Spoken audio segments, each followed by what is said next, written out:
नमस्कार, आप सभी का न्यूज पीआर पर स्वागत है। मैं हूं रिया। मधुबनी में हुए पत्रकार अविनाश झा की हत्या पर प्रेस काउंसिल ऑफ इंडिया ने संज्ञान लिया है और डीजीपी और मुख्य सचिव को तलब की है। और आपको बता दें, एक प्रेस रिलीज जारी किया गया है। उस प्रेस रिलीज में जो लिखा गया है वो बताते हैं। लिखा गया है कि press council of India takes suo motu cognizance on death of Shri Avinash Jha, journalist, Madhubani, Bihar, new Delhi, November 16 को ये लिखा गया है।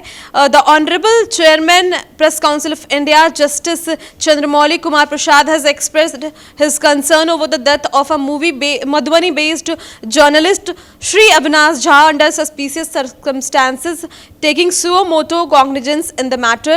The chairman Press Council of India has called for a report from the chief secretary and the director general of police, government of Bihar, यानी कि Bihar government के मुख्य सचिव और डीजीपी को रिपोर्ट दिया है और उन्हें तलब कराया है कि इस बात पर संज्ञान लिया जाए। दरअसल मधुबनी में अविनाश झा की हत्या कर दी गई थी। 9 नवंबर को वो लापता हुए थे और उसके बाद छठ के बाद उनके लाश की बरामदगी की गई थी। और बता दें, थाने के आगे ही उनके आधी जली लाश पाई गई थी, जिसके बाद मधुबनी में आक्रोश का माहौल अभी तक बना है, क्योंकि इस मामले में फिलहाल 6 लोगों की गिरफ्तारी हुई है। जिस प्रकार से वहाँ के जो एसपी थे वो आए थे और उन्होंने न्यूज चैनल में यह कह दिया था कि प्रेम प्रसंग का मामला है, जिसके बाद मामला और उछाल में आया था उसमें, क्योंकि 6 लोगों की गिरफ्तारी में एक महिला की भी गिरफ्तारी हुई थी, जिस महिला ने अविनाश झा को फोन कर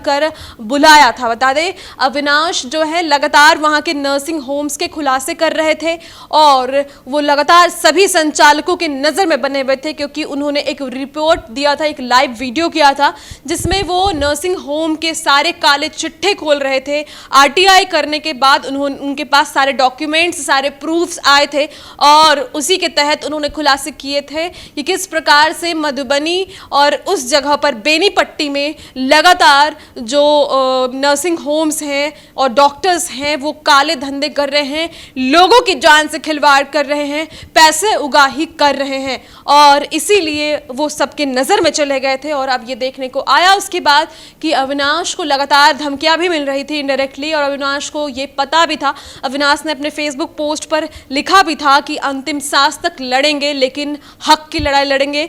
कहते हैं कि पत्रकार जो होता है, जो प्रेस होता है, मीडिया होता है, वो 4 पिलर्स ऑफ डेमोक्रेसी होता है, जनता की आवाज़ उठाता है। वही काम अविनाश झा कर रहे थे, लेकिन उनके साथ यह सब कुछ किया गया।